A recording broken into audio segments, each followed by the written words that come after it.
Artinya, lembah kekelaman itu adalah suatu lembah yang curam, lembah yang menakutkan, lembah yang penuh dengan kegelapan.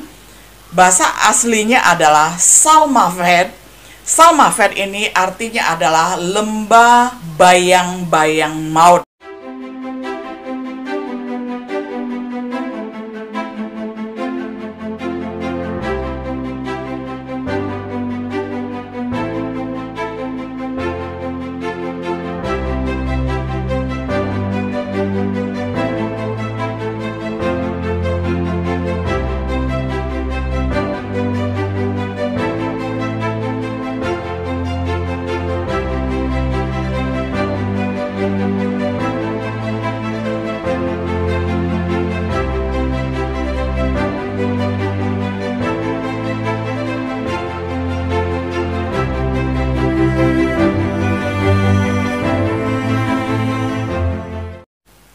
Shalom sahabat setia yang dikasihi oleh Tuhan.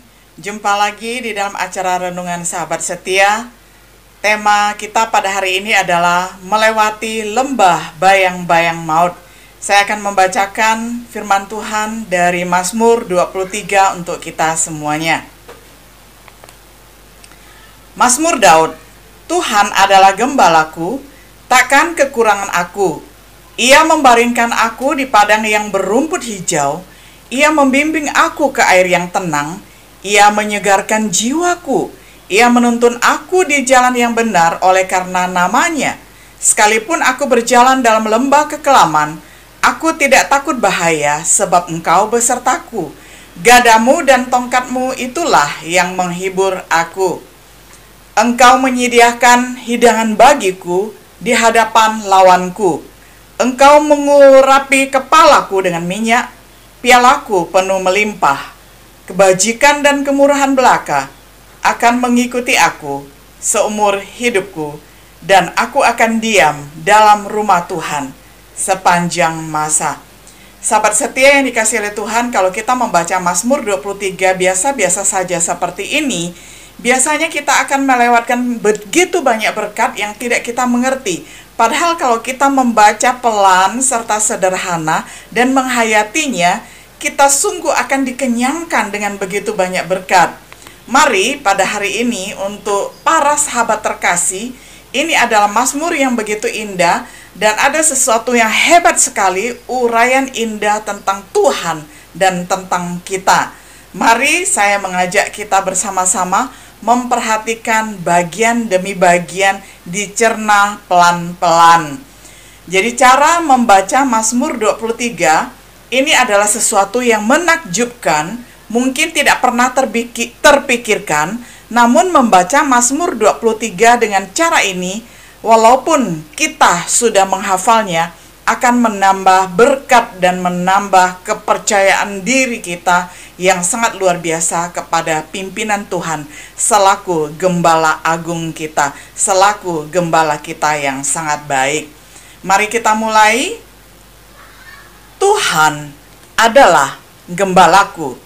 Ini adalah berbicara tentang relasi. Relasi kita dengan Tuhan, kita adalah domba-dombanya, kita adalah umat kesayangannya, dan Tuhan itu adalah pemelihara jiwa kita, pemilik jiwa kita, yang memiliki kita, yang menciptakan kita, dan yang senantiasa menuntun kita, memimpin kita di depan. Takkan kekurangan aku. Ini berbicara tentang persediaan. Saudara, di masa-masa yang serba sulit seperti ini, bukankah setiap hari kita masih bisa makan, kita bisa minum, kita mempunyai tempat untuk istirahat? Ini adalah berbicara tentang persediaan. Tuhan menyediakan segala kebutuhan bagi kita. Ia membaringkan aku di padang yang berumput hijau. Ini berbicara tentang istirahat. Saudara, ini adalah masa yang sangat tepat bagi kita untuk istirahat sejenak dari kesibukan kita, untuk mengambil waktu menyendiri bersama dengan Tuhan, untuk dipulihkan kembali. Adakah kita mempunyai tidur yang cukup? Adakah kita mempunyai waktu rehat yang cukup dari segala kesibukan kita? Inilah saatnya, saudara. Ia membimbing aku ke air yang tenang. Ini adalah berbicara tentang pelepas dahaga. Tuhan kita selain sebagai roti hidup, dia adalah air kehidupan. Jadi ketika kita memakan firman-Nya, meminum firman-Nya, niscaya kita tidak akan kelaparan ataupun kekurangan gizi secara rohani. Sebagaimana kita memelihara dan merawat jasmani kita dengan sangat baik, kita juga mesti merawat jiwa, rohani, mental kita dengan baik, dengan nutrisi yang lengkap, dengan firman Tuhan setiap hari di dalam saat teduh kita secara pribadi. Ia menyegarkan jiwaku. Ini adalah berbicara tentang penyembuhan. Saudara, saya dan saudara pernah sakit. Bagaimana rasanya waktu sakit? Sangat tidak enak. Apalagi harus bed rest misalnya sampai bulanan. Nggak enak sekali. Tetapi percayalah bahwa Tuhan itu adalah penyembuh kita, karena Dia menyegarkan jiwa kita sehingga otomatis raga akan mengikuti, akan menjadi segar kembali. Dari mana kita mendapatkan pertolongan? Dari Tuhan, melalui firman-Nya, melalui obat-obatan yang kita minum, melalui makan minuman yang mencukupkan nutrisi yang kita butuhkan. Dengan demikian kita akan disegarkan kembali, kita akan pulih kembali. Ia menuntun aku di jalan yang benar. Ini adalah berbicara tentang pimpinan Tuhan. Jadi jangan pernah mengkhawatirkan masa depan kita. Jangankan masa depan setahun, 2 tahun ya, karena ada prediksi pandemi ini akan berakhir sekitar 2 tahun, bahkan normal yang sungguh-sungguh normal, mungkin ada sekitar 3 tahun sampai 5 tahun begitu ya. Nah itu membuat kita cemas, tetapi yakinlah kita tidak tahu sejengkal ya, sejengkal ukurannya segini nih, sejengkal. Kita tidak tahu sejengkal kehidupan kita di depan. Oleh karena itu mari kita percayakan masa depan hidup kita, seberapa panjang pun, entah 1 jam, 1 hari, 1 minggu, 1 tahun, setengah abad ke depan, ya kita percayakan kepada Tuhan, karena Dialah yang memimpin kita. Oleh karena namanya, jadi nama Tuhan ini adalah penghiburan, ini adalah tujuannya saudara.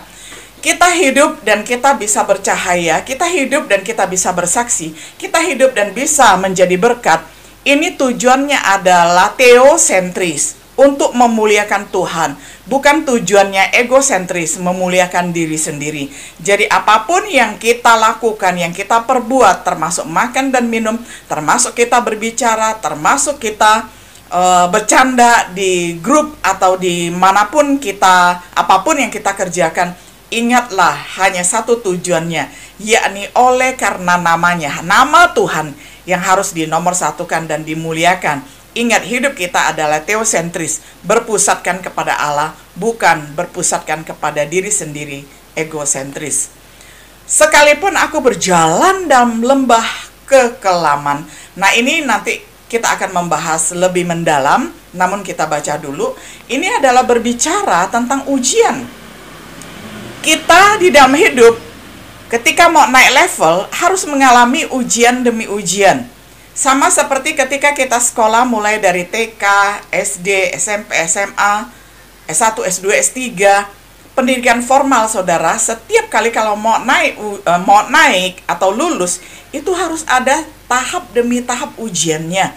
Selalu ada ujian baru boleh naik kelas. Rohani kita juga demikian. Kita juga harus mengalami kenaikan rohani. Tetapi saudara, di dalam kehidupan kita yang bukan kehidupan akademis, namanya universitas kehidupan, di dalam kehidupan sehari-hari, naik levelnya itu bukan ujian dengan soal-soal, apalagi ada pilihan gandanya, apalagi ada jawaban tertulisnya, apalagi ada proyek papernya. Bukan seperti itu. Ujiannya adalah mungkin pada saat itu kita mengalami kebangkrutan, kita putus relasi dengan orang yang kita kasihi, kita mengalami sakit penyakit. Nah itulah ujian yang harus kita hadapi. Kalau kita bisa melalui semuanya itu saudara, kita akan lulus dan kita akan naik ujian. Kita akan bahas lebih lanjut nanti. Kita lanjutkan lagi pembacaan Mazmur. Aku tidak takut bahaya. Ini adalah berbicara tentang perlindungan Tuhan, karena Tuhan melindungi kita. Tuhan adalah gembala yang menjaga kita dari musuh, dari serangan gelap maupun serangan di dalam ketika hari masih cerah. Semuanya Tuhan lindungi, karena kita ini adalah domba-domba milik Tuhan. Jadi Tuhan menjaga kita siang dan malam, makanya kita tidak takut bahaya. Lalu, sebab engkau besertaku, ini adalah berbicara tentang kesetiaan Allah. Yesus adalah Allah yang Immanuel. Ketika semua nabi-nabi palsu mengaku-ngaku sebagai Mesias dan sebagai Tuhan, Tuhan Yesus datang ke dunia dan menunjuk kepada dirinya sendiri. Aku adalah gembala yang baik. Nah, Yesus bisa dipercaya sebagai gembala yang setia, yang senantiasa menjaga kita siang dan malam. Gadamu dan tongkatmu itulah yang menghibur aku. Gembala itu mempunyai 2 batang kayu, yakni satu yang panjang itu namanya tongkat, satu yang pendek namanya gada. Mempunyai fungsi yang berbeda-beda.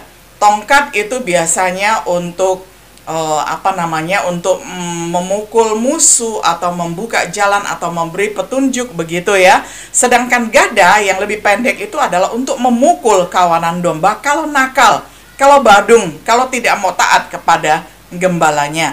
Nah, jadi kalau gembala yang baik melihat ada domba yang nakal, dia harus menghajar dan mendisiplin setiap domba-dombanya. Saudara, pernahkah saudara melihat ada satu lukisan Tuhan Yesus menggendong anak gembala? Nah, ceritanya itu sangat menarik sekali. Di Timur Tengah, kalau kita lihat banyak domba, biasanya ada gembala yang sangat cermat. Dia tahu mana gembala yang badung. Nah, dia tahu mana domba yang badung yang harus dihajar, gitu ya. Jadi pada suatu saat ada si putih namanya, matanya cemerlang sekali, cantik sekali, indah sekali. Tapi dia badung, dia suka sekali menerobos pagar. Dia suka sekali menerobos keluar dari jalan yang tidak dikehendaki oleh gembala, sehingga dia nyaris mati, dia nyaris jatuh ke jurang, dia nyaris melewati bahaya-bahaya yang banyak perangkap-perangkapnya. Nah, gembala di Timur Tengah mempunyai kebiasaan kalau menghajar domba tidak tanggung-tanggung. Daripada dombanya mati masuk ke jurang, akhirnya apa yang dilakukan? Didisiplin dengan dipatahkan kakinya. Nah, waktu kakinya patah, domba tersebut tidak bisa jalan ketika harus melewati air, melewati padang gurun. Nah, di saat itulah dia didekap, dia dipeluk oleh gembalanya, karena gembalanya tidak pernah meninggalkannya, justru dia sangat mengasihinya, makanya dia dipukul supaya dia tidak lari dan dia bisa didekap oleh gembala tersebut. Saya yakin Tuhan ketika menghajar kita mempunyai maksud yang lebih baik daripada gembala di Timur Tengah sana, karena dia tahu tujuannya, dia tahu bagaimana kita harus dikasihi oleh dia. Dia maunya dekat dengan kita, sedangkan kita maunya jauh-jauh dari dia. Nah, di saat itulah ketika kita dihajar, baiklah kita berefleksi, kita bercermin, kita belajar selama ini kita ngapain aja, selama ini apa yang kita lakukan. Kalau kita terlalu badung hidupnya, tidak teratur, tidak disiplin, biarlah kita mengikuti arahannya, kita mengikuti bagaimana Tuhan sudah mengajar kita. Nah, itulah fungsi gada dan tongkat. Ini adalah berbicara tentang disiplin. Jadi kalau kita pernah didisiplin oleh Allah, jangan pernah meragukan kasih-Nya. Justru karena kita adalah milik-Nya, Dia harus mendisiplin kita. Kalau Dia tidak pernah mendisiplin kita, jangan-jangan kita ini bukan milik-Nya, kan begitu ya. Yang berikut, engkau menyediakan hidangan bagiku di hadapan lawanku.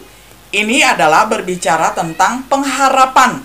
Di dalam Tuhan selalu ada pengharapan. Tuhan mencukupkan segala sesuatu. Banyak orang di dunia ini putus asa, putus harapan, tetapi kita di dalam Tuhan selalu mempunyai asa, selalu mempunyai harapan. Bahkan di dalam kitab Ibrani dikatakan, sau kita, jangkar harapan kita itu dilabuhkan ke atas ya, dilabuhkan ke langit. Kalau jangkar nelayan biasanya dilabuhkan ke laut, tetapi kalau jangkar pengharapan kita dilabuhkan di atas. Karena apa? Karena gembala agung kita ada beserta dengan kita. Dan walaupun saat ini Tuhan Yesus ada di surga, Roh Kudus pada hari Pentakosta sudah dicurahkan bagi kita, sehingga Allah Roh Kudus yang senantiasa menghibur dan menyertai kehidupan kita. Jadi hidup kita selalu mempunyai pengharapan. Engkau mengurapi kepalaku dengan minyak, Ini adalah berbicara tentang urapan. Saudara dan saya sudah dipilih menjadi umatnya. Tuhan sudah mengurapi kita.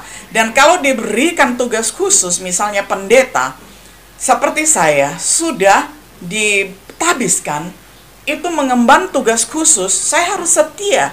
Saya harus percaya bahwa itu adalah tugas yang harus saya jalankan, setia sampai mati, setia sampai Tuhan memanggil saya kembali. Nah, Tuhan telah mengurapi kita dengan macam-macam profesi kita. Ada yang sebagai guru, pengusaha, ada yang sebagai ibu rumah tangga, ada yang sebagai pejabat, ada yang sebagai pemimpin di masyarakat. Saudara, Tuhan sudah mengurapi kita, memberikan kita tugas spesial.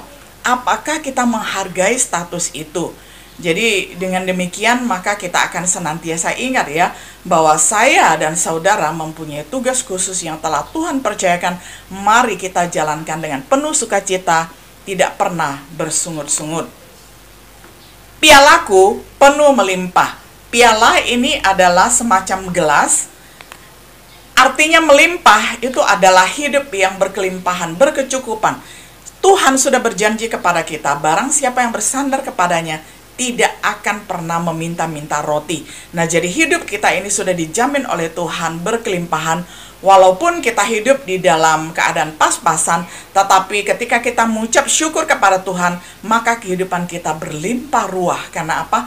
Karena kita bisa memberikan kekuatan penghiburan kepada yang membutuhkan. Bukan hanya bisa memberi materi saja, tetapi juga bisa memberikan pengetahuan kita, memberikan doa kita, memberikan semangat juang kita kepada teman-teman dan rekan-rekan yang membutuhkannya. Lalu kebajikan dan kemurahan belaka akan mengikuti aku seumur hidupku.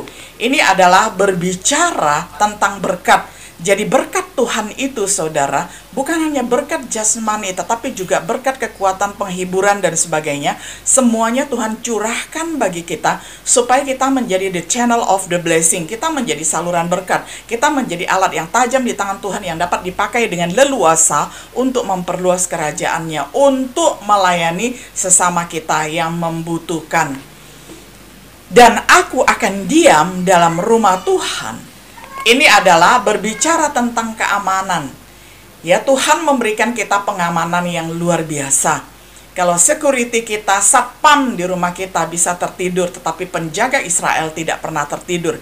Penjaga kita adalah Tuhan. Tuhan melindungi kita. Tuhan mengirimkan malaikatnya bagi kita, menjaga kita siang dan malam. Ini berbicara tentang keamanan. Ketika kita merindukan hadiratnya, ketika kita merindukan akan rumah Tuhan, ketika kita senantiasa teringat akan Tuhan, saudara, artinya kita sudah berlindung di dalam hadirat Tuhan, di dalam rumah Tuhan.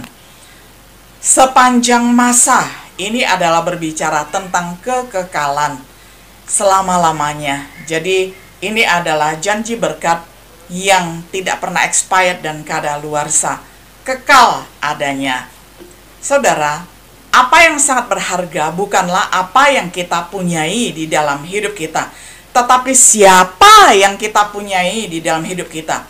Dalam keadaan kritis, saudara, dalam keadaan krisis juga, ketika sakit, ketika bangkrut, ketika kita ditinggalkan oleh orang yang kita kasih, pada saat itulah kita melihat bahwa kekayaan kita tidak mempunyai arti apapun. Tetapi siapa yang kita punya, yakni Tuhan yang adalah gembala jiwa kita, gembala agung kita, dialah yang akan memberikan kita kekuatan dan makna sehingga kita terus tetap bertahan hidup dalam sukacitanya yang tidak pernah pudar.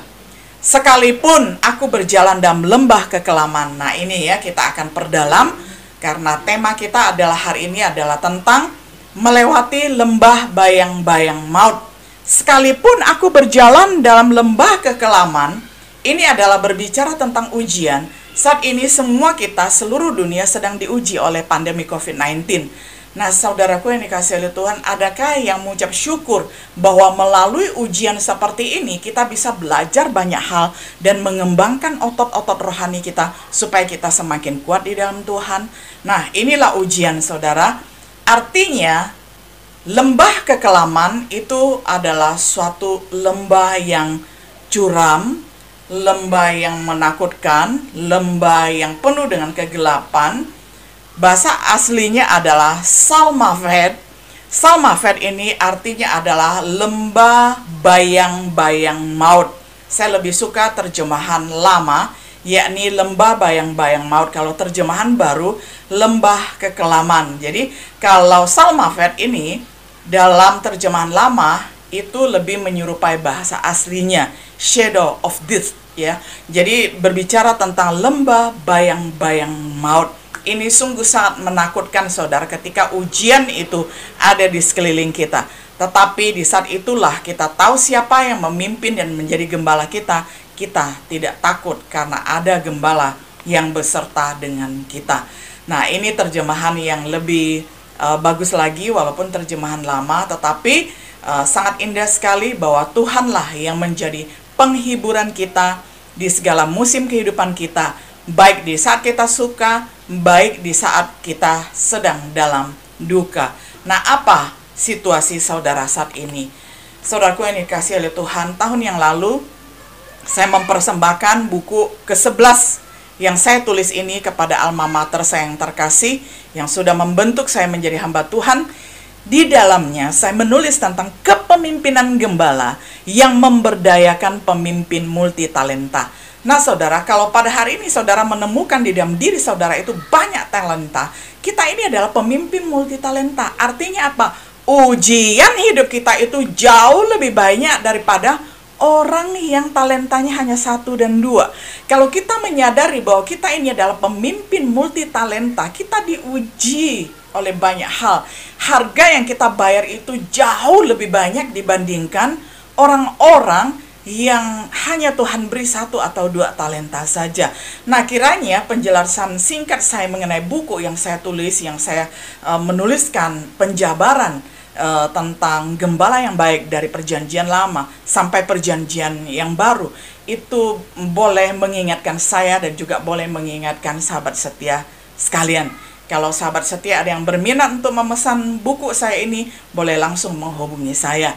Nah, kiranya apa yang kita pelajari pada hari ini, sekalipun kita harus melewati bayang-bayang lembah, bayang-bayang maut ketika menghadapi ujian yang berat, kita tetap bersandar kepada Tuhan, karena Tuhanlah gembala agung kita, gembala jiwa kita yang satu saat pun tidak pernah meninggalkan kita. Dia tahu kondisi kita pada saat ini sedang terpuruk atau sedang sukses.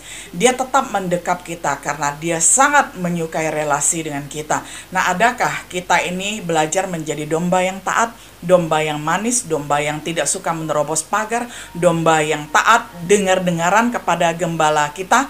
Kiranya saya berdoa demikian, supaya setiap diri kita kedapatan sebagai domba-domba yang manis, domba-domba yang memperkenankan hati gembalanya. Kiranya Tuhan menolong kita untuk dapat menjadi domba-domba yang baik. Shalom.